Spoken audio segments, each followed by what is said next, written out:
económico, que es ese conjunto de normas que regulan las conductas de las personas que se vinculan entre sí para la satisfacción de sus intereses económicos. ¿Sí?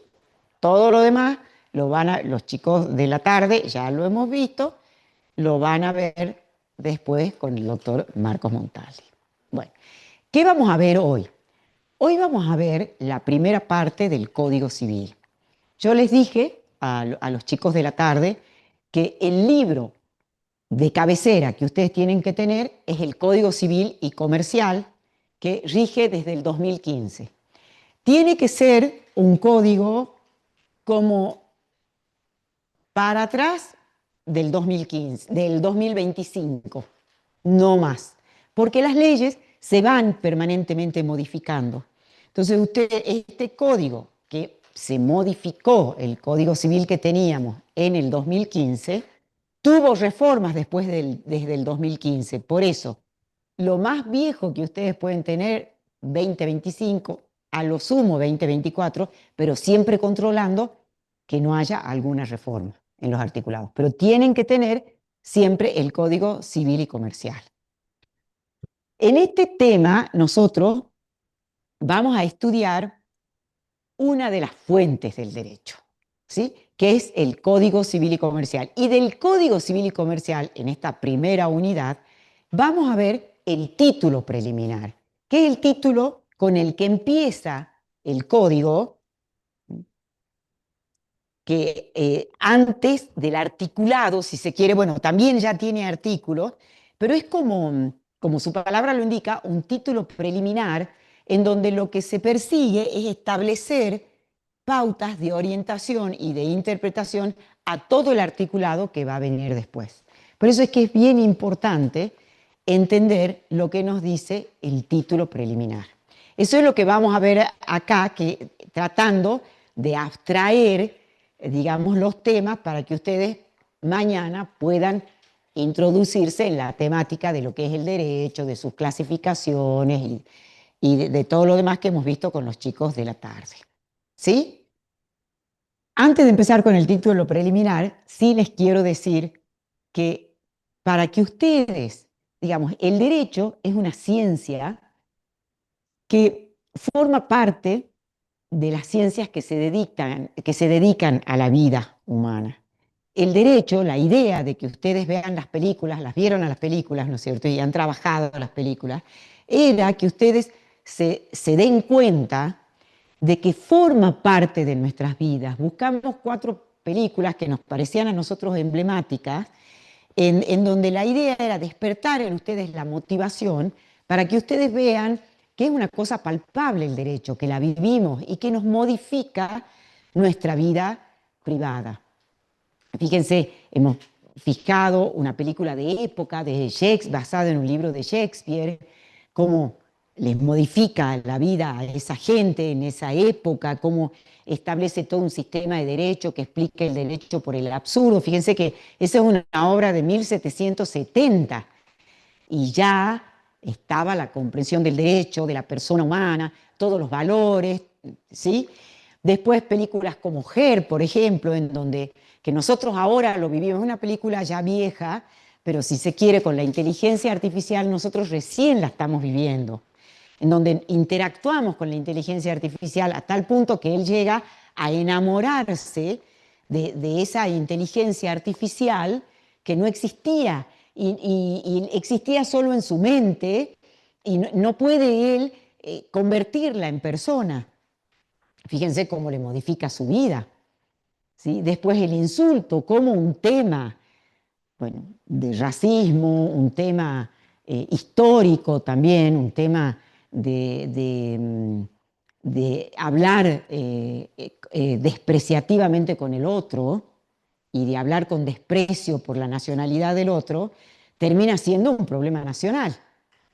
Sin ir más lejos, no es muy distinto a lo que le sucedió a la chica esta en Brasil que hizo la seña al mozo. Es decir, terminó siendo algo que ella lo tomó como que era la ligera y que era divertido, terminó siendo un acto total de discriminación en donde en países en donde el racismo es delito, fue condenada por eso que ella había hecho. Es decir, el indulto se hace, fíjense cómo le cambió la vida a esta chica. Y le seguirá cambiando porque encima tiene que pagar una indemnización altísima. ¿Sí? Entonces, la idea de las películas han sido que ustedes se den cuenta y puedan palpar que el derecho lo tenemos involucrado en nuestras vidas. ¿Sí? Y que forma parte de la problemática de la vida humana. ¿Sí? Es la parte de la vida que, si queremos decir, se enrola en la problemática de la vida humana. Siempre que ustedes tengan un conflicto, va a aparecer el derecho. Es una cuestión existencial. Plantea el derecho cuestiones existenciales. Resuelvo de una manera o de otra. ¿Es justo dejar afuera este trabajador o queda con trabajo? O si yo reduzco costos, lo dejo a este trabajador sin trabajo y se queda toda una familia sin trabajo, o busco reducir los costos por otro lado, por ejemplo. Es una cuestión existencial. Es decir, siempre que ustedes vayan a analizar una cuestión de derecho, les va a plantear una cuestión existencial y tiene que haber un conflicto. Por eso es que para que haya derecho es siempre el hombre en sociedad. Si estuviera algún hombre solo, no hace falta que exista el derecho, porque no tiene necesidad de que se regule su conducta, no tiene necesidad de que alguien le diga, mira, de esta mitad para allá es tuyo, de esta mitad es tuyo. Esta fruta la podés sacar en tanto y en cuanto queden más fruta para que el otro pueda comer. ¿Me entienden? O sea, hay que establecer un orden porque hay más de dos personas que quieren acceder a esos recursos, a esos bienes. ¿Sí? Entonces, para que haya derecho, tiene que haber siempre un hombre que vive en sociedad, no aislado, y un conflicto. ¿Sí? Lo insertan en la parte de la vida humana que se dedica a la problemática de la vida humana. Y por otro lado, que ustedes entiendan cuál es la importancia que tiene para ustedes. El derecho es una ciencia que para ustedes es una herramienta auxiliar muy importante para el ejercicio de la profesión. ¿Sí? Tanto como contadores como licenciados en administración, permanentemente van a estar interpretando leyes y aplicando leyes, sobre todo en el ejercicio profesional.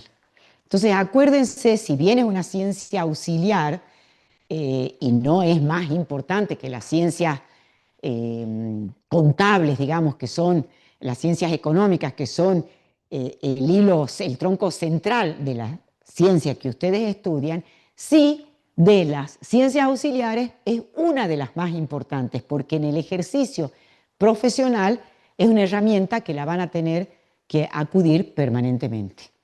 ¿Sí? Porque trabajan permanentemente interpretando leyes, dando hasta para hacer una declaración jurada de bienes, para los bienes personales, para ganancias, tienen que saber interpretar qué valor tiene un boleto de compraventa frente a una escritura, en relación a un inmueble, todo eso que vamos a estudiar ahora. Si es un derecho de crédito, si es un derecho real, es decir, porque ustedes lo aplican en el ejercicio profesional. ¿Sí? Bueno, entrando entonces al Código Civil, que es una de las fuentes, al Código Civil y comercial del Código Civil, es decir, al título preliminar. El título preliminar yo ahí les puse fundamentos del Código Civil y Comercial de la Nación, les puse el número de la ley que es la ley que aprueba el Código Civil, ¿sí? Porque el proyecto fue elaborado por una comisión redactora que encargó el Poder Ejecutivo, ¿sí? Compuesta por juristas, pero ese proyecto de ley ingresó a las cámaras y se aprobaron y para que fuera ley tenía que ser reconocido por una ley. La ley que reconoce el Código Civil y que lo sanciona es la ley 26994, que es sancionada el 1 de octubre del 2014, promulgada por el Ejecutivo el 7 del 10 del 2014, y entró en vigencia el 1 de agosto del 2015. ¿Sí?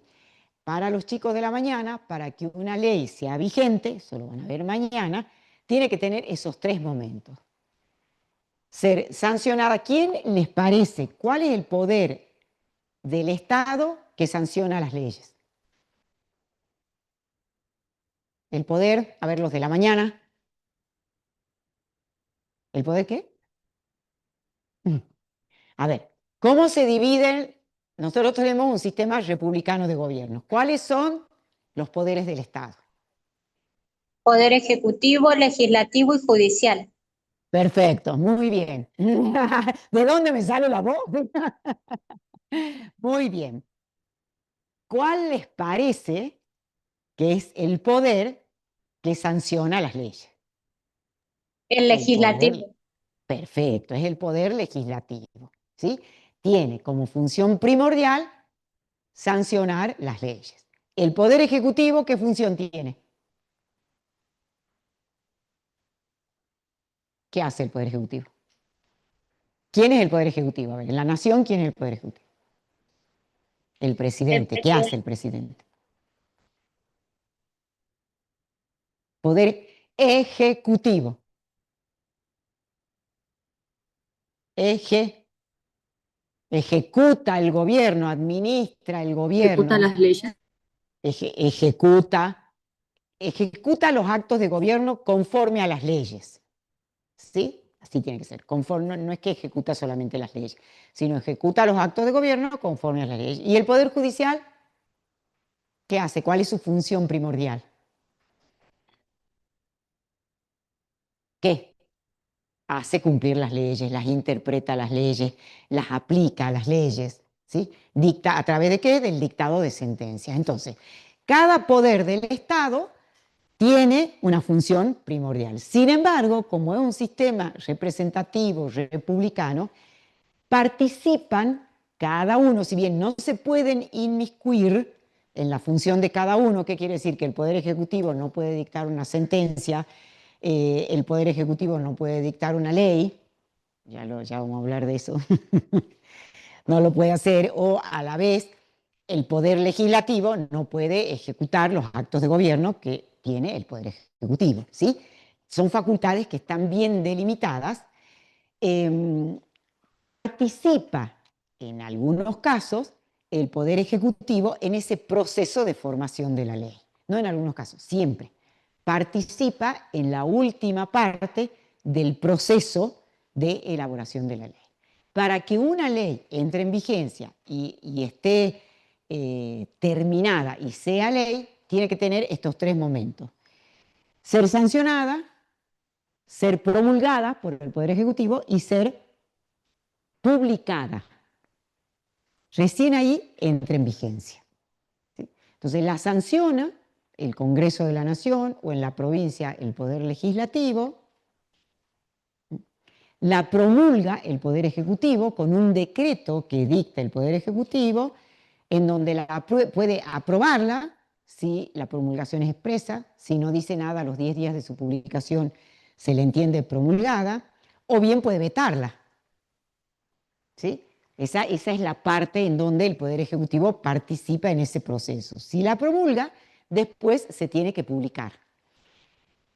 Entra en vigencia, por ejemplo, en este caso, la ley del Código Civil entró en vigencia a partir del día que ella indicaba, ¿sí? Que era el 1 de agosto del 2025, se dictó, del 2015 quiero decir, se dictó una ley en realidad porque establecía otro plazo de vigencia, no me acuerdo cuándo era, y se dictó y se modificó eso, pero bueno, establecía plazo de vigencia. Si no establece plazo de vigencia, entra a regir a partir de los 8 días de su publicación oficial, la ley. Y a partir de ahí, la ley es vigente. ¿Sí? Esos son los tres actos de gobierno que tienen que haber para que una ley entre en vigencia, y que entre en vigencia significa que es obligatoria su observancia, que es obligatoria para nosotros. ¿Sí? Bueno, pero es que pasemos.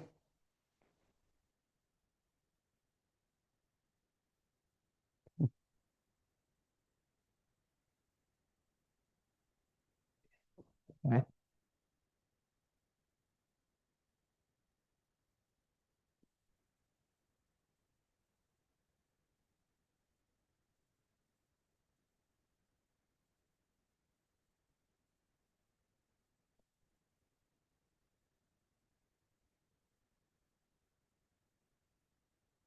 Bueno, bueno, no sé. Bueno, el Código Civil, digamos, ¿qué quiere hacerles explicar qué persigue esta firmina? Persigue explicarles cuáles son los principios base conforme a las cuales se ha dictado todo este articulado y toda esta ley. Por eso es que se llama aspectos valorativos del Código Civil y Comercial. ¿Sí? O sea, son principios que a ustedes les sirven para la interpretación de una ley. ¿Sí? Después se lo subimos al aula virtual, no hace falta que le saquen fotos. Después nosotros les vamos a subir el PowerPoint. Entonces, ¿cuáles son esos aspectos que ha tenido en cuenta y que son principios que subyacen a todo el articulado del Código Civil y Comercial? Uno de los primeros se podría decir que es un código con identidad latinoamericana. Esto es bien importante porque el Código Civil que nosotros teníamos y que nos rigió hasta el 2015 era un código que se había sancionado en 1870. ¿Sí? Fíjense la cantidad de años que tenía. Fue modificado con reformas importantes en el año 68, 1968, y después ese Código Civil fue siendo modificado por leyes especiales, como la Ley de Contrato de Trabajo en el año 74, que se extrajo toda la legislación laboral del Código Civil, toda la parte contractual. Después la Ley de Defensa del Consumidor, la Ley de Sociedades, es decir, habían una serie de leyes por aparte que de alguna manera modificaban ese código de 1870. Sin embargo, nosotros seguíamos teniendo todo un articulado que tenía un lenguaje antiguo, que era difícil interpretar. Hay eco, ¿no? ¿No? ¿Escuchan bien ustedes? Yo me escucho. Bueno, que era de difícil interpretación. Por si acaso, chicos, si alguno tiene prendido un micrófono, fíjense, apáguenlo. Era difícil interpretarlo porque tenía un lenguaje antiguo. ¿Sí? Se imaginan de 1870. Entonces, este código, ¿y qué tenía el código de 1870? Fíjense que es cuando se crea el Estado Nacional. ¿Sí? Entonces, cuando se crea el Estado Nacional, en realidad el codificador, que fue Vélez Sarsfield, tomó más que códigos latinoamericanos como fuente, tomó códigos europeos. La fuente más importante del Código Civil nuestro es el Código Civil francés. ¿Sí? Entonces, eh, tenía algunas partes de sus articulados que tenían en cuenta las costumbres de nuestro país, muy pocas. En realidad era un código totalmente europeo que no reflejaba las costumbres de nuestro país. ¿Sí? Entonces, fíjense todo el tiempo que nos rigió. Entonces, es muy importante que diga un código con identidad latinoamericana, porque quiere decir que para el articulado se han tenido en cuenta costumbres de Latinoamérica, costumbres nuestras propias como latinoamericanos que somos, cómo se regulaban esas figuras en otros países de Latinoamérica. Por eso es que es un principio muy importante. Es un código que parte del principio de la constitucionalización del derecho. ¿Qué quiere decir esto? Yo les hablé que hay una clasificación del derecho en derecho público y derecho privado. Y que estas clasificaciones generalmente se hacen en teoría a los fines didácticos, para poder interpretar y darnos cuenta frente a qué tipo de ley estamos en este caso. ¿Sí? no es que ustedes van a encontrar completamente separado el código, el derecho público del derecho privado. Sí hay, por ejemplo, dentro del derecho público tenemos la Constitución Nacional, el Código Penal, ¿sí? En principio, los códigos de derecho administrativo, esos son leyes de derecho público, pero nosotros tenemos que darnos cuenta de que son leyes de derecho público. ¿Por qué? O porque organizan el Estado o porque regulan las relaciones de los particulares con el Estado cuando el Estado actúa con imperio, no como sujeto de derecho privado, sino con autoridad. No, por ejemplo, si se trata de que el Estado alquiló un inmueble para poner rentas, ahí el Estado está actuando como una persona de derecho privado y alquila a un particular el inmueble para poner una oficina que él tenga. No está actuando con imperio, no es que le puede decir vos me prestás, obligarlo a que le preste y así celebrar el contrato de locación. ¿Me entienden? En cambio, cuando el Estado se vincula con las personas en virtud de una relación de un empleado público con el Estado o en toda la parte impositiva que ustedes tienen, que ahí el Estado está actuando con imperium, con autoridad, impone los impuestos que tenemos que pagar según el hecho imponible de que se trate. ¿Sí? Ahí el Estado actúa con imperio. Eso es de derecho público. Bueno, ¿qué quiere decir la constitucionalización del derecho privado?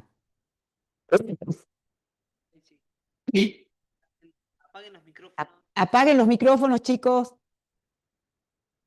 La constitucionalización del derecho privado significa, a ver, siempre se habló de que las normas del derecho privado no participan de los efectos de las normas del derecho público. ¿Sí? ¿Por qué? Porque las normas del derecho privado solo regulan relaciones jurídicas, vinculaciones entre las personas, en donde están en juego intereses particulares. En cambio, cuando nosotros estamos frente a una relación, por ejemplo, de que si se paga o no un impuesto, si evade o no impuestos, ¿sí? Estamos en una vinculación en donde ahí está en juego el bien común, le interesa al Estado que se paguen esos impuestos, porque él tiene que recaudar para poder pagar la educación, para poder pagar una serie de gastos que el Estado tiene y de los cuales se tiene que hacer cargo. ¿Sí? Para eso es la recaudación de impuestos. Entonces, es distinta la relación que se sucede y que se está regulando. Bueno, el derecho privado, que es ese sistema de normas que regula las relaciones entre particulares que persiguen la satisfacción de intereses particulares, este código tiene muchas normas que son de orden público, es decir, que no lo podemos modificar los particulares, y que nos rigen directamente como si fueran normas, digamos, que son normas de derecho público. Tenemos en el código, por ejemplo, hay derechos reconocidos en la Constitución. Chicos, ¿alguien tiene prendido el micrófono? Hola. Hay todos los derechos reconocidos en la Constitución, los tenemos que aplicar cuando se trata de la regulación y de normas del derecho privado, ¿sí? Directamente. Por ejemplo, el derecho a la igualdad, a la equidad, a la libertad. Son derechos que directamente se aplican en las relaciones de derecho privado. No puedo yo, por una relación de derecho privado, afectar la libertad de una persona. Afectar el derecho de igualdad de la persona, en principio. Si llegado el conflicto hay que tratar de mantener la igualdad de las personas. ¿Sí? Entonces, tampoco, o también, por ejemplo, el reconocimiento que hace la Constitución sobre los tratados internacionales sobre los derechos humanos en los que la nación es parte, es decir, aquellos tratados internacionales sobre derechos humanos que han sido aprobados por la nación, tienen rango constitucional, es decir, que regulan las relaciones jurídicas, sean públicas o privadas, directamente, sin necesidad de que una norma de derecho privado diga aquí se debe preservar y no se debe afectar el derecho a la dignidad, el derecho, el interés superior del niño. Es decir, esos tratados internacionales, como son, por ejemplo, a ver, los tratados de derechos civiles, económicos, que establecen una serie de principios que tienen que ver con la actividad privada, el Pacto de San José de Costa Rica, que son un tratado sobre derechos humanos, el Pacto de Niños, Niñas y Adolescentes, todas esas normas, que son tratados internacionales, se aplican directamente en la regulación de las actividades privadas, aunque el código no lo diga. Entonces, ¿qué quiere decir? Este principio es muy importante. La constitucionalización del derecho privado significa que la frontera y el límite entre las normas de derecho público y las normas del derecho privado en algunos casos están desdibujadas y se pueden aplicar directamente. Esto es importante para una interpretación de una ley que ustedes hagan. Rigen estos derechos humanos reconocidos en los tratados directamente. Entonces ustedes no pueden hacer una interpretación de una ley que esté afectando algún derecho humano, porque los rige, sin que tengan una ley específica que diga, acá no se puede afectar este derecho humano. ¿Sí? Los tratados internacionales ya lo dicen o la Constitución lo dice. Eso quiere decir constitucionalización del derecho privado. ¿Sí? Que desapareció esa frontera tan rígida que había entre el derecho público y el derecho privado. Se desdibuja en muchos casos. Los derechos reconocidos en las constituciones nacionales y en los tratados internacionales sobre derechos humanos rigen y se aplican en las relaciones y en las normas que regulan conflictos entre particulares, ¿sí? Aunque no sea derecho público. Después, es un código de la igualdad, plantea todo el tema de la igualdad. Ya vamos a ver cuando nosotros estudiemos la ley de defensa al consumidor, por ejemplo, cómo las relaciones que existen entre un proveedor y un consumidor no son iguales. No es lo mismo ser una empresa que ser un particular, como somos cada uno de nosotros y que consumimos los productos que provee la empresa. Fíjense que hoy la materia comercial, sobre la cual ustedes van a trabajar mucho, ha sido invadida por el consumo. Hoy nosotros todos consumimos servicios, los servicios públicos, consumimos bienes, consumimos la luz, el gas, el celular, internet. Sí, somos consumidores, la ropa que nos ponemos, somos consumidores. En realidad, en las relaciones que nosotros tenemos con las empresas, que son las proveedoras de esos servicios que nosotros consumimos, no estamos en una situación de igualdad. No es lo mismo ser una empresa que está compuesta por muchas personas, que está compuesta, las empresas tienen asesoramiento de contadores, de abogados, de técnicos en gestión empresarial, licenciados en administración. O sea, la empresa que vende un producto celebra un contrato, ya vamos a ver, predispuesto, en donde establece ya las cláusulas y nosotros no los podemos discutir. Entonces, no es lo mismo la atención que tiene esa empresa frente a ese contrato que reglamenta que la que nosotros podemos tener como consumidores y que adherimos simplemente a eso. Entonces, el consumidor no está en una situación de igualdad, de paridad con el proveedor de servicios, en lo que ustedes tienen más cerca, en los servicios de telefonía. Nos venden lo que ellos quieren y nosotros adherimos al sistema que ellos quieren. ¿Sí? No tenemos igualdad, como en un contrato en donde yo voy a comprar esta jarra y le digo, mire, yo quiero una jarra así, así, así, así. Bueno, ¿cuánto me va a salir? Bueno, sí, la quiero comprar. ¿Me entiende? Bueno, entonces, mire, le sale 30.000 pesos, la puede pagar con tarjeta en 2 veces, en 3 veces.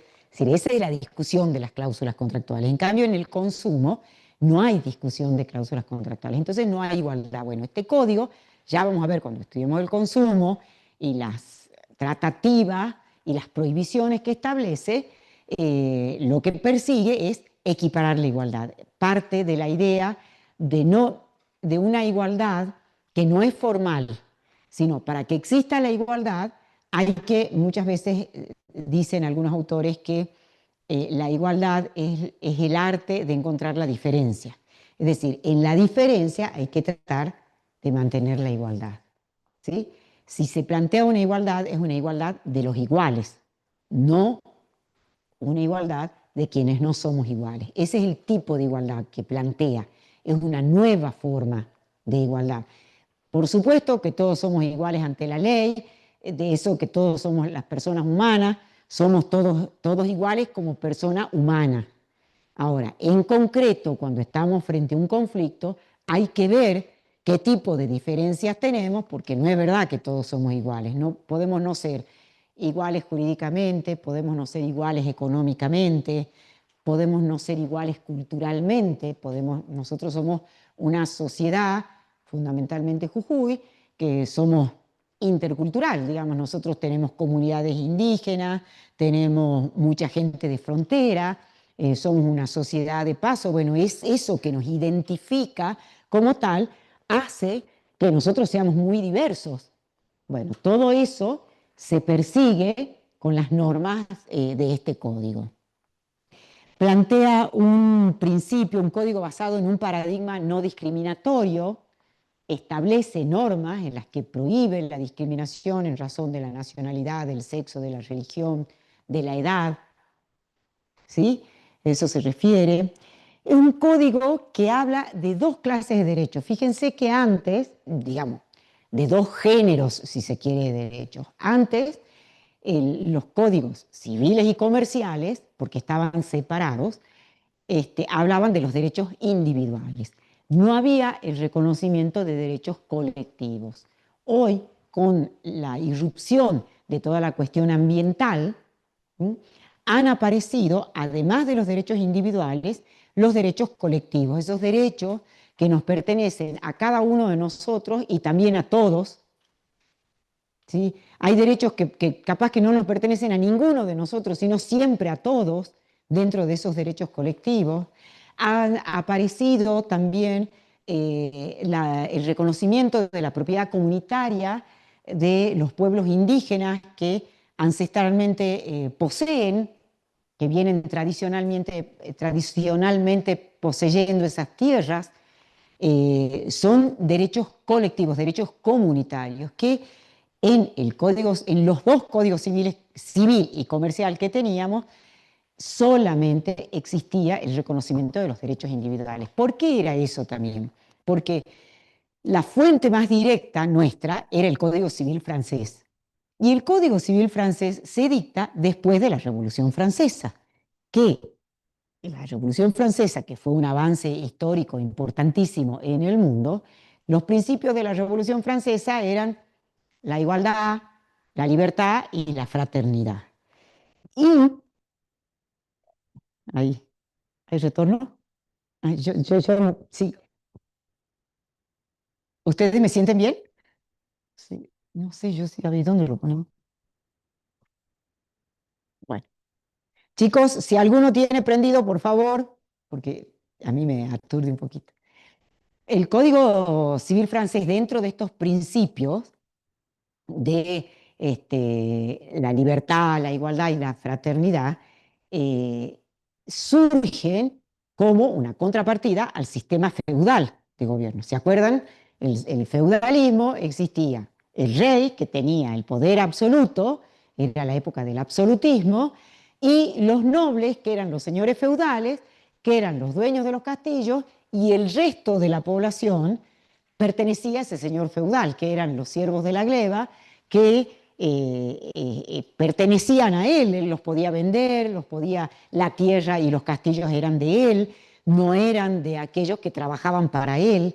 Entonces, la Revolución Francesa surge como una oposición a ese régimen. Y como oposición a ese régimen irrumpen los derechos individuales. Yo soy libre si a mí me reconocen mis derechos individuales como persona, como ser humano, el derecho a la libertad, el derecho a la igualdad, y solamente se pueden limitar si yo doy mi consentimiento para que eso suceda. Es una exaltación después de la Revolución Francesa de los derechos individuales. Bueno, y con esa ideología nos viene a nosotros tanto los códigos civiles y el código comercial, y por eso es que no existe para esa época derechos colectivos o derechos comunitarios. ¿Sí? En cambio, con la irrupción de la necesidad de preservar el medio ambiente, con el reconocimiento de que existen culturas indígenas en nuestro país y los sistemas de propiedad que ellos tienen, aparece, es como que mudan los bienes y no solamente están reconocidos los derechos individuales, sino también se reconocen derechos colectivos. Después, es un código para una sociedad multicultural. Eh, es como que ya la Constitución, cuando se reforma la Constitución en el año 1994, en el artículo 67, inciso 75, cuando reconoce las culturas indígenas, ya reconoce que nosotros somos un Estado pluricultural, digamos, ya somos un Estado en el que no solamente existe la cultura hegemónica. Inclusive, nosotros podemos tener las culturas indígenas, pero en la pampa húmeda, en las grandes ciudades, hay lugares en donde, por ejemplo, hay barrios de gente europea, por ejemplo, barrios de eslovenos que vienen y se instalan y que se mantienen sus costumbres, tienen sus colegios, barrios de judíos tienen sus colegios. Si bien nosotros, de alguna manera, porque Argentina se formó, digamos, de la irrupción de muchos inmigrantes, pero nos reconocíamos como un Estado que tiene cultura hegemónica, y la cultura hegemónica era la cultura europea. Fíjense, dejamos de lado las culturas latinoamericanas, que eran las culturas indígenas que estaban acá. Entonces, este es un código que se regula para una sociedad multicultural, partiendo de la idea de que hay diferentes culturas. Esto se lo ve sobre todo en el derecho de familia. ¿Sí? Después también es un código para la seguridad jurídica en las transacciones comerciales. Lo que persigue es establecer reglas claras para que quienes quieran venir a invertir, bueno, tengan, tengan reglas claras de cómo se interpreta la ley, porque un código civil, chicos, en realidad es este sistema de normas establece también el sistema económico de un país, ¿sí? Porque es un código de derecho privado. Entonces, quien lee el Código Civil y Comercial como está unificado, sabe cuál es el sistema monetario, cuál es el sistema económico, cómo se van a reconocer los contratos, si se trata de contratos internacionales, tiene normas que regulan esos contratos, cómo se rigen, ¿sí? Entonces, por eso es que otro aspecto valorativo que se ha tenido en cuenta es que sea un código para para la seguridad jurídica, que es un valor que aparece cuando hablamos del derecho a la seguridad en las transacciones comerciales. Bueno, ¿cuál es la metodología? Esto lo vamos a pasar rápido porque, digamos, pero a modo de introducción, lo que persigue es establecer el código tiene el título preliminar, que es lo que nosotros estamos viendo, y una parte general. ¿Sí? O sea, el título preliminar establece principios. Y luego, cada vez que se regula alguna institución, tienen la parte general y la parte particular. ¿Sí? Que ya lo vamos a ver a medida que nosotros vayamos estudiando el código. No tiene notas, que eso tenía el Código Civil anterior y el Código Comercial, entonces uno para interpretar la ley tenía que ir a la nota, que no era el artículo, pero la nota era lo que explicaba el codificador que quería decir en el artículo. Este código lo único que tiene es el artículo, que también trata, ahí les digo, que sea con un lenguaje claro, un lenguaje coloquial. No es un lenguaje técnico exclusivamente que solo lo entienden los abogados. Por supuesto, tiene ciertos, digamos, no es un lenguaje con el que nosotros nos manejamos todos los días, ¿sí? Pero tampoco es un lenguaje tan científico, tan técnico, que no se lo pueda entender. ¿Sí? Después, bueno, sirve de guía para la interpretación de las leyes, etcétera. No, pasemos esto, no. Ya no pongamos más. Esto lo pasé, ya no les interesa a ellos. Bueno, directamente vamos a entrar al título preliminar. Eso, si quieren, léanlo, pero ya no tiene tanta entidad.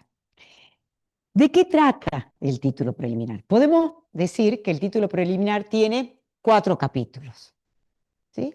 La primera parte se refiere al derecho, trata del derecho, y luego de la ley, luego del ejercicio de los derechos y después de los derechos y los bienes, ¿sí? Esos son los 4 capítulos de los que trata el título preliminar, que son 18 artículos, no es más, pero tiene esos capítulos. En el capítulo del derecho, en el artículo primero, vamos pasando, sí, sí. En el artículo primero, le fija cuál es la materia que cae bajo este conjunto de normas y cómo se interpreta. Fíjense, se lo voy a leer yo para que los chicos también puedan interpretar. El artículo primero dice fuentes y aplicación. Ese es el título. Y les dice, los casos que este código rige deben ser resueltos según las leyes que resulten aplicables conforme con la Constitución Nacional y los tratados de derechos humanos en los que la República sea parte. A tal efecto, se tendrá en cuenta la finalidad de la norma, la finalidad de la norma. Los usos, prácticas y costumbres son vinculantes cuando las leyes o los interesados se refieran a ellos o en situaciones no regladas legalmente, siempre que no sean contrarias a derecho. Fíjense, cuando uno lee un artículo, es como, bueno, salvando la distancia, es como leer la poesía. Una poesía. ¿En qué sentido es parecido? Que la poesía condensa en pocas palabras todo lo que quiere decir. Bueno, un artículo condensa muchas cosas en pocas palabras. Este artículo es muy importante, fíjese, que le fijas las fuentes y la aplicación. Primero, cuando nosotros hablamos de la palabra fuentes del derecho, esto les digo a los chicos de la mañana, nos estamos refiriendo no a fuente como origen histórico, como podría haber sido el Código Civil francés de los códigos civiles y comerciales, ¿sí? No es fuente en sentido histórico, sino fuentes en sentido de modos de expresión del derecho. Es decir, ¿dónde está el derecho? Si ahí está el derecho, significa que es obligatorio, que yo lo tengo que cumplir, ¿sí? Entonces, por eso es importante saber cuál es la fuente, como en el sentido de modo de expresión del derecho, ¿sí? Entonces, este artículo primero les dice, recursos, uy, sí, es esto, a ver,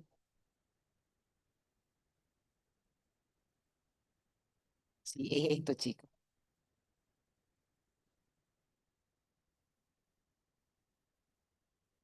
Ay, Perdón.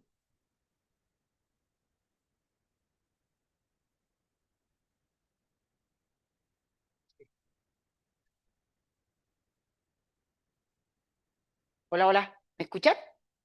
¿Sí? ¿Se escucha bien ustedes, chicos? Sí, profe. Bueno, bueno. Entonces, este artículo dice muchas cosas. Los casos que este código rige, o sea, los casos que este conjunto de normas rigen, regulan, deben ser resueltos por las leyes. Ahí les habla de la primer fuente. ¿Dónde encuentro yo el derecho? En las leyes. ¿Sí? O sea, en las leyes, la ley es un modo de expresión del derecho. Entonces él está diciendo la primer fuente, si se quiere, la más importante. Las leyes que resulten aplicables conforme la Constitución Nacional y los tratados internacionales sobre derechos humanos que sean aprobados, como que dice, en los que la República Argentina sea parte. Esos tratados, para que la República Argentina sea parte, tienen que ser aprobados por el Congreso de la Nación. ¿Sí? Entonces, fíjense, ya les habla de dos fuentes, o de fuentes en las que les establece el sistema jerárquico de la fuente. Les dice, son los casos en los que se aplican leyes que resulten aplicables conforme la Constitución Nacional y los tratados internacionales sobre derechos humanos. ¿Qué significa? Que las leyes se deben interpretar y se deben aplicar, que aplicar es cuando yo la interpreto y la aplico para un caso específico. Por ejemplo, ustedes quieren ver si un determinado impuesto, cuál es el hecho imponible y si su cliente, la situación del cliente de ustedes entra dentro de ese hecho imponible. Entonces tienen que saber cómo van a interpretar esa ley para saber si el cliente de ustedes tiene que tributar o no. Es muy importante porque pueden decirle que no tiene que tributar y después puede ser multado. Entonces ustedes tienen que saber interpretar esa ley.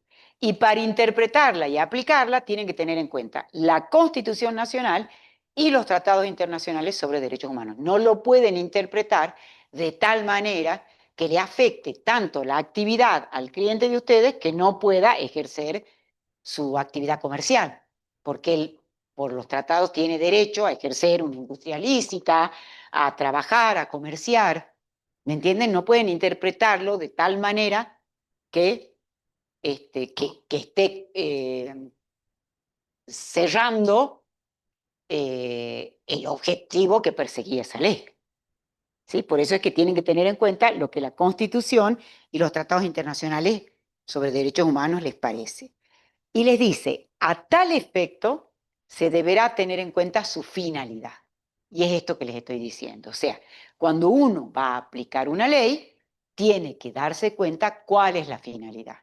¿Qué persigue proteger con un impuesto o qué actividad persigue gravar esa ley porque la considera, por ejemplo,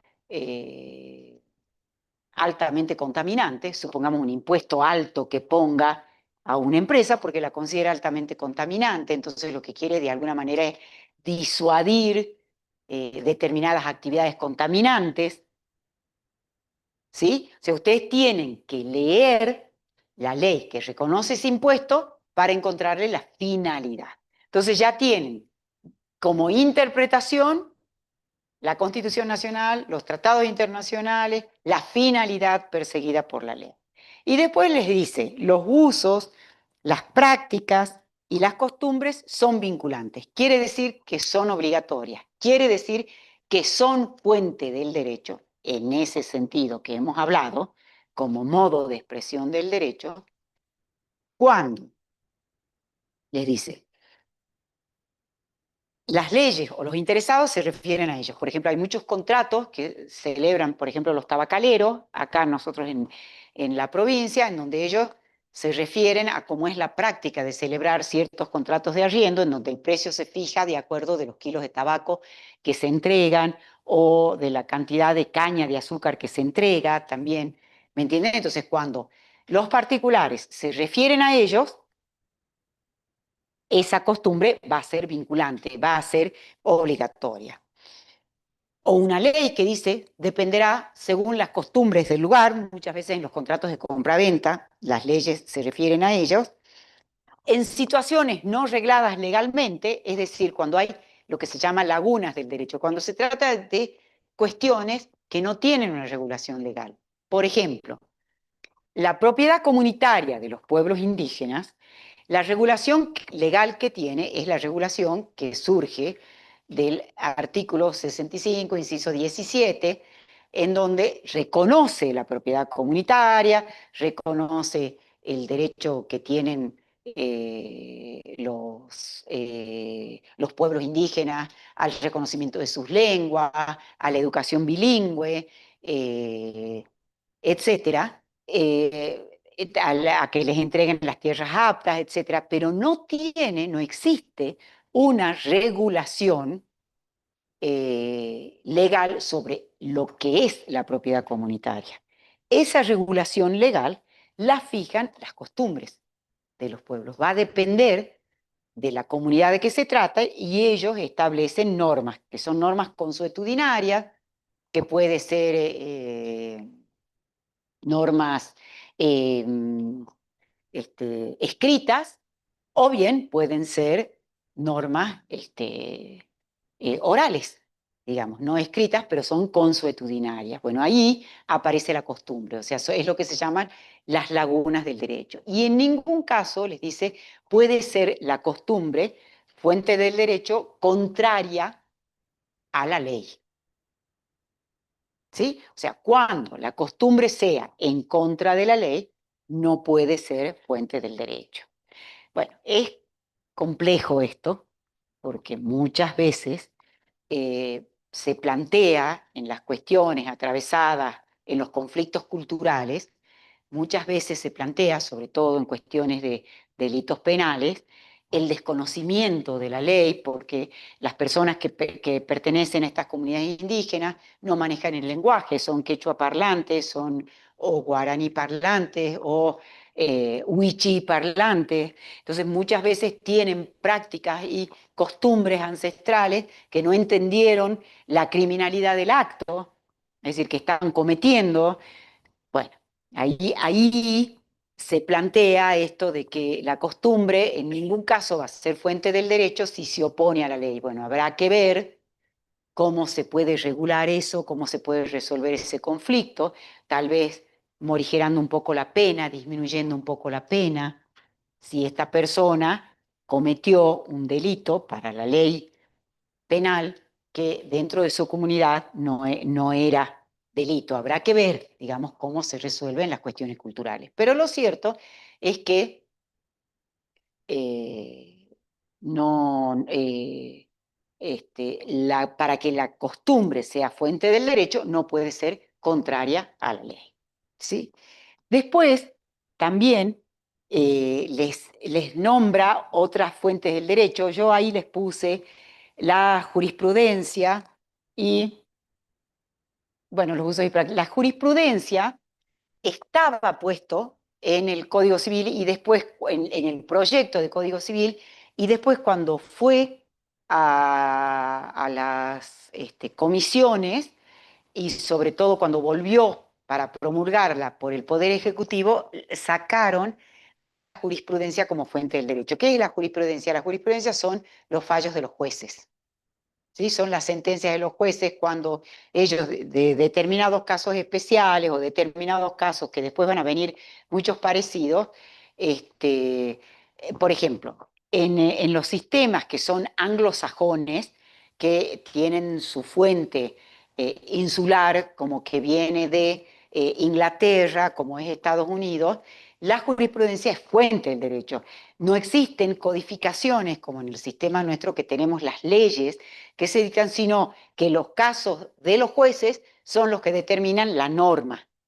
¿Sí? Los casos jurisprudenciales, las sentencias, de acuerdo a cómo han resuelto, esa norma, que para nosotros es una norma individual, no general y abstracta, como son las leyes, y que para nosotros rige solamente el caso concreto, para ellos fijan la norma general que va a regir todos los casos similares. Entonces, en nuestro sistema, la jurisprudencia no es fuente del derecho. Puede tener valor de influencia, si ya la Corte ha dicho en casos similares, se ha expedido de tal manera, bueno, voy a decir lo mismo porque no tiene sentido, hay que ir a todas las instancias hasta que llega en última, no, por razones de economía procesal, digamos, ya el juez inferior resuelve como dice la Corte, pero no porque porque sea fuente del derecho la jurisprudencia. Luego, la interpretación, fíjense que también se está refiriendo a la ley, ¿sí? ¿Cómo se interpreta la ley? Y les dice, la ley debe ser interpretada teniendo en cuenta sus palabras, sus finalidades, las leyes análogas, las disposiciones que surgen de los tratados sobre derechos humanos, los principios y los valores jurídicos, de modo coherente con todo el ordenamiento. Es importante lo que dice acá en cuanto a interpretación, porque no les habla, no está identificando el derecho exclusivamente con la ley, ¿sí? Sino que el derecho es más genérico. La ley es una fuente primordial, pero no es todo el derecho, porque también aparecen las costumbres, porque también pueden aparecer las prácticas. Entonces, el ordenamiento jurídico que puede aparecer esto que no está escrito, también dentro del sistema, también es derecho. Entonces les dice que las leyes o sea, se interpreta el derecho con las palabras, con la finalidad, teniendo en cuenta los tratados sobre derechos humanos, no exclusivamente con las palabras, no es una interpretación de sentido literal, ¿sí? Ese sería exclusivamente el sentido literal, sino que nosotros tenemos que entender la finalidad que persigue la ley, el contexto en donde se dictó esa ley, los tratados sobre derechos humanos, qué dicen respecto de esa actividad, etcétera. Eso es la interpretación. Y luego, el último artículo que les habla del deber de los jueces de resolver, el deber de resolver, o sea, no es que puedan dejar un caso sin dictar una sentencia, y luego que esa sentencia debe ser lo suficientemente argumentada jurídicamente, es decir, con fundamentos jurídicos. Todo estos tres primeros artículos se refieren a las fuentes del derecho y su aplicación, ¿sí? A la ley como fuente primordial y luego después las otras. Después tenemos exclusivamente la ley en el capítulo siguiente, ¿sí? En el capítulo se dedica a la ley específicamente. Y el primer capítulo les dice que las leyes son obligatorias para todos los habitantes, que fíjense cómo dice, te los leo.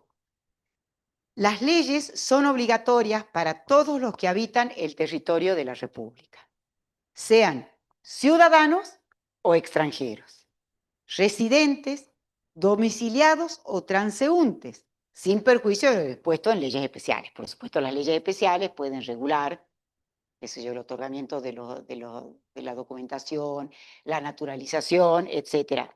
Eso se rige por leyes especiales, pero la ley nuestra es obligatoria para todos los habitantes de la República, sean ciudadanos o extranjeros, sean transeúntes o estén domiciliados acá, ¿sí? Por el hecho de pisar el suelo argentino, están obligados a cumplir con las leyes. Luego el artículo siguiente les dice sobre la vigencia de la ley. A partir de cuándo se entiende una ley vigente. Y les dice que las leyes rigen, fíjense, después del 8º día de su publicación oficial o desde el día que ellas determinen. Es lo que yo les decía con la ley que sancionó el Código Civil. Puede suceder que la ley establezca un plazo a partir del cual va a empezar a regir, como sucedió con el Código Civil. Si no dicen nada, es a partir del 8º día, fíjense, no de los 10 días. La promulgación es a los 10 días. La vigencia de la ley, que quiere decir que a partir de ese momento es obligatoria, es a partir del 8º día de su publicación oficial. ¿Qué quiere decir esto? Que la publicación tiene que ser en el boletín oficial. No puede suceder, digamos, que la publicación sea, por ejemplo, en un diario, en el Tribuno, en el Diario de la Nación, en el Clarín, aunque la publiquen, para que entre en vigencia, tiene que ser una publicación oficial. ¿Sí? Por eso acuérdense, al 8º día de su publicación oficial. Esto vino a resolver una situación que antes decía a partir del 8º día de su publicación. Entonces se entendía que si había sido publicada en un diario de amplia difusión, etcétera, regía. Sí, regía y ya era obligatoria para todos los habitantes del país. Luego el artículo les explica cómo se cuentan el derecho, digamos, los tiempos en el derecho. ¿Sí? ¿Cómo se cuentan los tiempos en el derecho? Dice, el título tiene modo de contar los del derecho. Y les hace, no lo vamos a leer el artículo porque es medio pesado, les hace una clasificación. Cuando los plazos están fijados en días, cuando están fijados en meses, y cuando están fijados en años, digamos, de fecha a fecha. ¿Sí? Y entonces les dice que los plazos fijados en día se rigen, a ver, de medianoche a medianoche. Fíjense, yo les he puesto. Se excluye el cómputo del día en el que sucedió el hecho. O sea, supongamos, son 48 horas desde una notificación que le llegó, una carta documento que me llega a mí hoy 9 de abril. Me dan un plazo de 48 o de 2 días para cumplir con la obligación. Los plazos de día se cuentan de medianoche a medianoche. ¿Qué quiere decir? Desde las 12 del día 9, o sea, desde las 24 del día 9 y de las 0 hora del día 10, quiere decir que empieza a contarse a partir de las 0 hora del día 10 de mañana, ¿sí? Hasta las 24 horas mañana es 10 del día 11. ¿Sí? Eso quiere decir de medianoche a medianoche. Y se excluye el día en donde aconteció el hecho. Después, en los plazos fijados en meses, se computan de fecha a fecha. Por ejemplo, 9 de abril al 9 de mayo. ¿Sí? Así se cuenta. Del 9 de abril al 9 de mayo. Y también se entiende que el plazo termina ese 9 de mayo. Si ese plazo, por ejemplo, no tiene el mes siguiente, no tiene ese día, por ejemplo, que celebremos una obligación el 29 de febrero. No, el 29 de febrero. No, claro, el 30 de enero y en febrero no tenemos 30. ¿Sí? Entonces se entiende el día siguiente hábil a ese mes, el día siguiente, o sea, no el 29 de febrero, sino el 1 de marzo. ¿Sí? Ese tema tienen los plazos fijados en meses. Dice, el plazo expira el último día de ese mes. No, sería entonces el 29 de febrero, no el 1 de abril. Sería el 29 de febrero, el último día de ese mes. Por ejemplo, los plazos que tienen 30 y 31, claro. Si es año bisiesto, claro, si fuera bisiesto, tiene 29. Si no, cada 4 años. Por ejemplo, yo tengo mi nuera, una de mis nueritas, digamos, tengo todos hijos varones, han nacido un 29 de febrero. Sí, y bueno, la han anotado el 2 de marzo. Pero ella cumple sí, ha nacido un 29 de febrero. Sí, sí, sí, sí. Bueno, después los plazos fijados en hora, también dice el plazo fijado en hora vence a la hora 24 del día del vencimiento respectivo. O sea, si yo fijo 48 horas en vez de 2 días, va a vencer el día 11 a la hora 24. Quiere decir que hasta que no sean las 12 o no sean las 24, yo voy a poder cumplir con la obligación. ¿Sí? Bueno, eso les establece este artículo, que les va fijando plazos. No es anual, porque si es anual es de fecha a fecha, es como el plazo del mes, sino por hora, por día y por mes. Ahora, los días y esto es un principio general para todo el derecho, salvo que la ley especial establezca otra cosa, se cuentan por días corridos. No importa que sea un día feriado, que sean días de no jornada laboral, se cuentan por días corridos. Y si el plazo cae en un día inhábil, por ejemplo, que no tenga la posibilidad de presentarse, esto lo decía antes el código, pero lo dicen las leyes procesales, por ejemplo, que venza un sábado, que está cerrado tribunales, un domingo, lo puedo presentar en las 2 primeras horas desde que ha comenzado la actividad judicial o la actividad administrativa. ¿Sí? Entonces, los plazos son corridos, acuérdense. No se alteran porque hubieran días feriados, o sea que sábado y domingo se siguen contando, ni porque no tengan jornada laboral. ¿Sí? Son plazos corridos. Plazo vence en las 2 primeras horas de la hora de la oficina respectiva en donde yo tengo que presentar. Después, el artículo 7, y este es un artículo importante, es el artículo que establece sobre ya no los modos de contar el tiempo en el derecho, sino sobre la eficacia temporal de las leyes. Es decir, a partir de cuándo rigen a una relación o situación jurídica. ¿Sí? Eso es lo que quiere decir la eficacia temporal de las leyes. Entonces, las leyes rigen a partir de su entrada en vigencia a las situaciones, les dice, o relaciones jurídicas existentes. ¿Qué quiere decir? Que a partir del momento en el que la ley entra en vigencia, se aplica a las relaciones o situaciones jurídicas existentes. Sin embargo, después les dice, ya lo vamos a leer, pero yo se lo interpreto primero para que entiendan. No pueden, las leyes no se aplican retroactivamente. ¿Sí? Es decir, no rigen para atrás, sino a las consecuencias de situaciones jurídicas existentes al tiempo de su entrada en vigencia. O sea que rigen para el futuro. No rigen retroactivamente. ¿Sí? Ni tampoco cuando la ley establece, porque hay casos en donde la ley establece que se aplica para atrás, ¿sí? Puede suceder que la ley diga que se aplica para atrás. Si establece la retroactividad de la ley, no puede en ningún caso no puede afectar garantías constitucionales.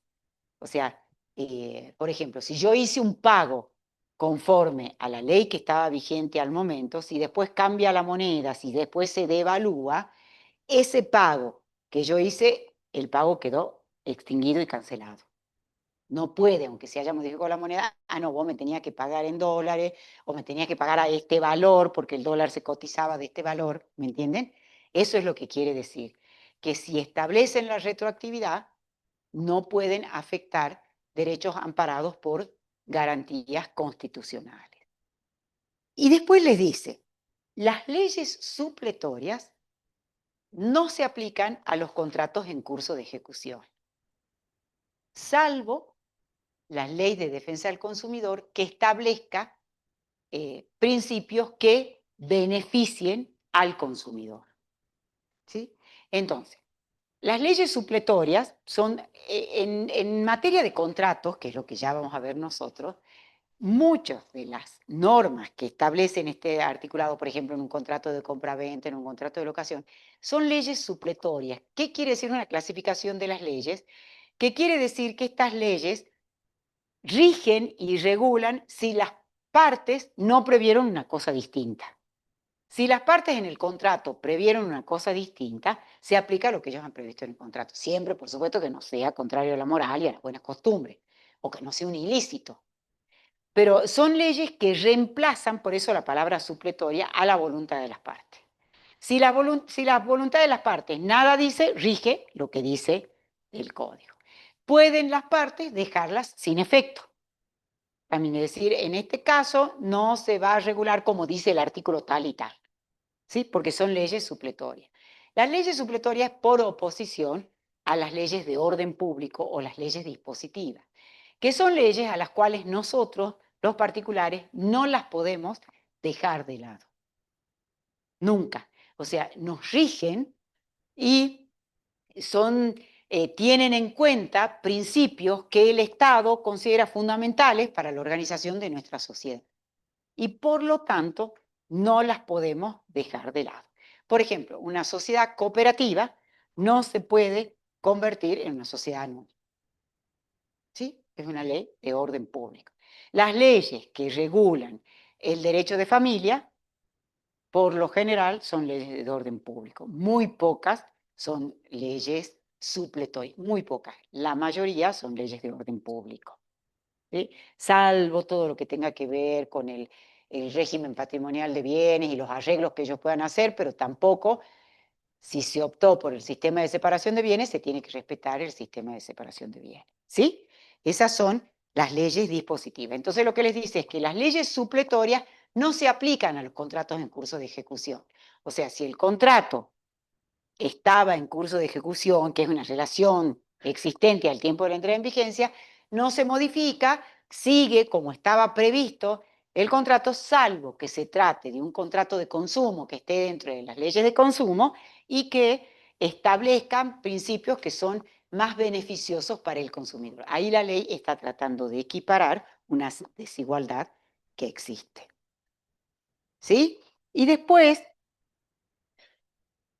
les dice el último artículo que se refiere a este capítulo es que no puede invocarse el error de derecho. Es decir, la ignorancia de las leyes no, no puede servir como excusa.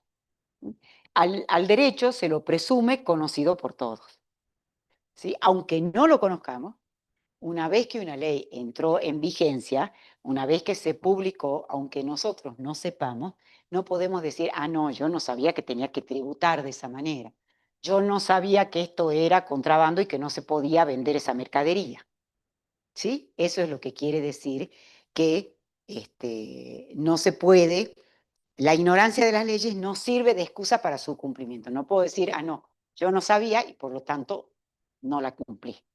¿Sí? Es lo que se llama la ignorancia o el error de derecho, no es derecho.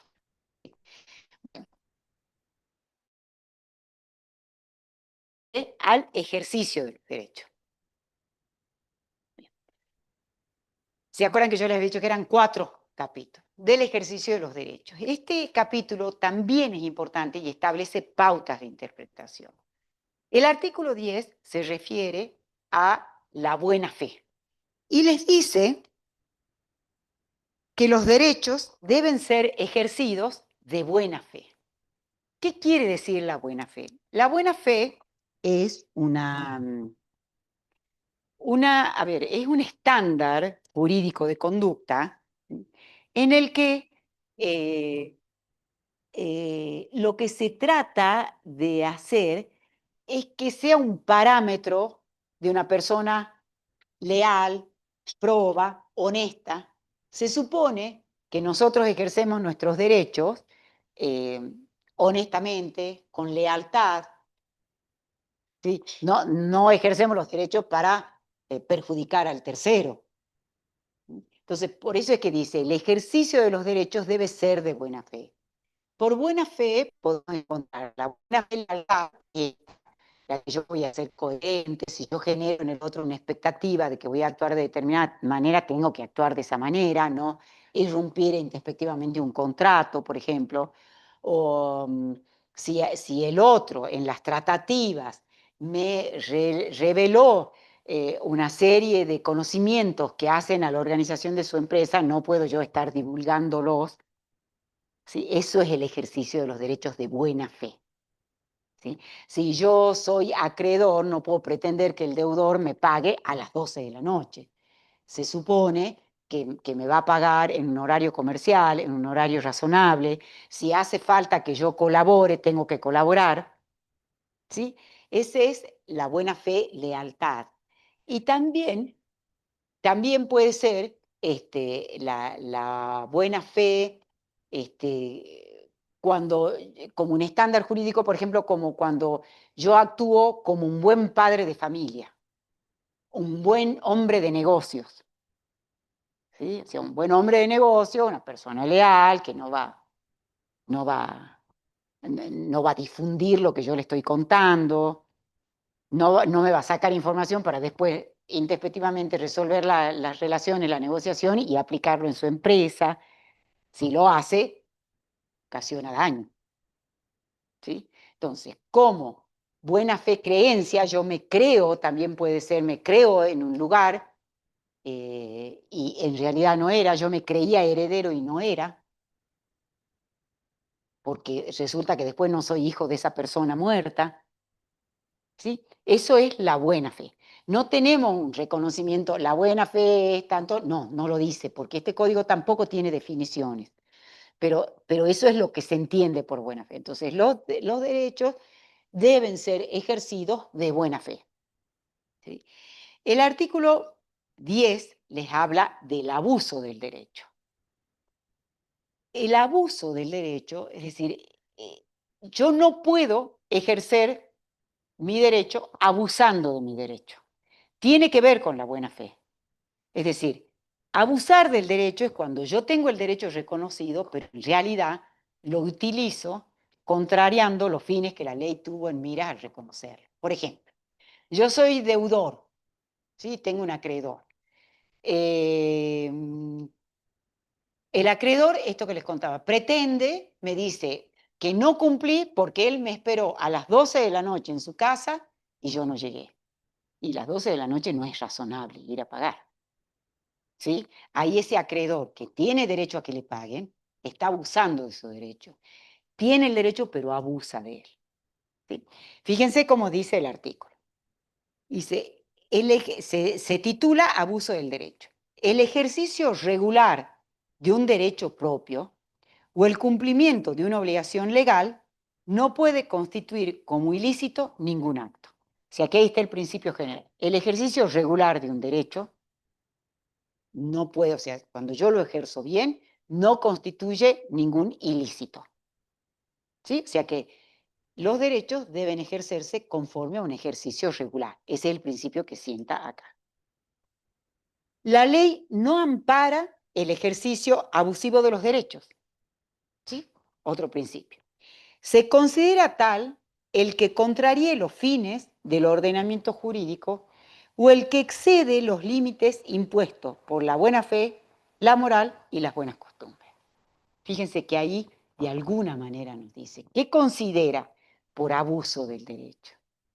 Considera aquel ejercicio que implica el desconocimiento de la finalidad que se persiguió al reconocer el derecho. A ver, qué sé yo, en un tema impositivo, que un empresario, con lo cual ustedes tienen que estar muy atentos en esto, pretenda, a ver, nosotros hemos tenido un caso, ¿no? De unos, eran un padre y un hijo que el padre le había transferido una parte del derecho de propiedad al hijo. Eso se llama el usufructo. El usufructo te permite alquilarlos, arrendarlos, eran varios inmuebles. Y entonces, el hijo que tenía el usufructo alquilaba, celebraba los contratos de locación. Y el padre, que seguía siendo el dueño, no tributaba por esos contratos de locación porque decía, así era, ¿no? Claro, porque él decía que él no tenía, no se beneficiaba con los contratos de locación. En realidad, ahí el hecho imponible eran los contratos de locación y tenían que tributar ellos, ¿me entiende? El hijo o el padre, que era dueño de los inmuebles y que esos contratos de locación, está bien, él era mentira que no se beneficiaba, porque él precisamente le transfirió el usufructo para no pagar él los impuestos. ¿Sí? Entonces, eso es un ejercicio abusivo. Lo vamos a ir viendo a medida que vamos estudiando. Después también, en el artículo siguiente, les habla fíjense que esto también les dice que el juez, si advierte que hay un ejercicio abusivo, debe ordenar que cese de inmediato y puede llegar a fijar una indemnización. Fíjense que si causa daño ese ejercicio abusivo, puede fijar. Muchas veces en las relaciones de consumo hay ejercicios abusivos de los proveedores hacia el consumidor. La Ley de Defensa del Consumidor prevé ciertas multas que pagan los proveedores como consecuencia de ese ejercicio abusivo. Pero si no lo prevé, el juez lo puede fijar.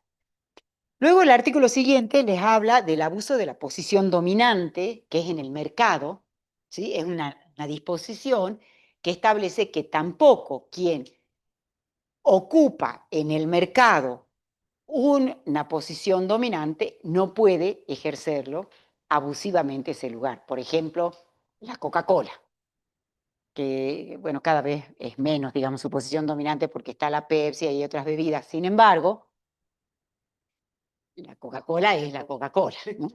Y tiene bebidas que va sacando y sigue siendo la Coca-Cola. Bueno, no puede ejercer abusivamente esa posición dominante, como por ejemplo que de repente decidiera bajar el precio de la bebida y haga que todos los otros tengan que bajar y que la multinacional puede solventar los costos y los otros no lo podrían hacer.